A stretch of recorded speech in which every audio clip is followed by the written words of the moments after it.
I think the great advantage of conferences like this is it gets people out of their little silo. When you're involved in technology, you tend to be very focused on that, whether that's social networking or nanotechnology or any other aspect.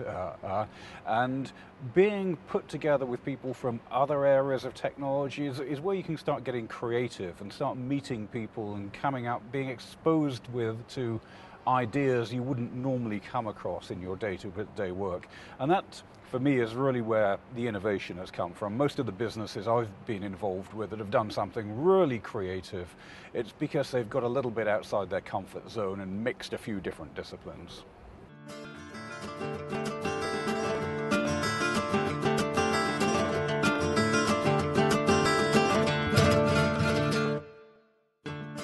We're at probably an inflection point. After 10 years, $67.5 billion worth of public funding around the world has gone into nanotechnology, or I should say nanoscience, and a lot of that has gone into actually funding the science.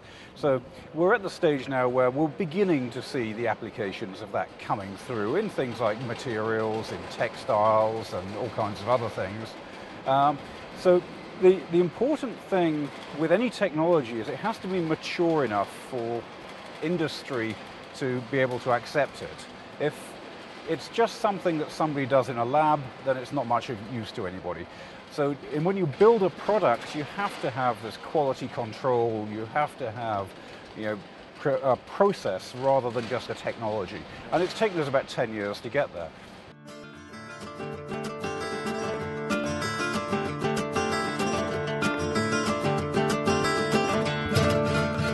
Where we're going is materials by design.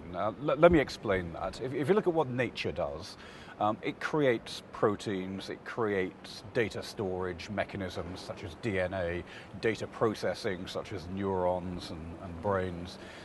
We can't come up with anything anywhere near as sophisticated as that with our current technologies. I can't read a floppy disk that I wrote 5-6 years ago. So whereas we can read DNA information from 2 billion years ago from sort of bacterial DNA. So where we're at is we're beginning through a combination of nanotechnology, through life sciences, and through computing power to be able to understand how all these things work, and then building things that would allow us to do what we want to do, rather than taking something like some silicon and using lots of energy and wasting lots of it to force it to process information.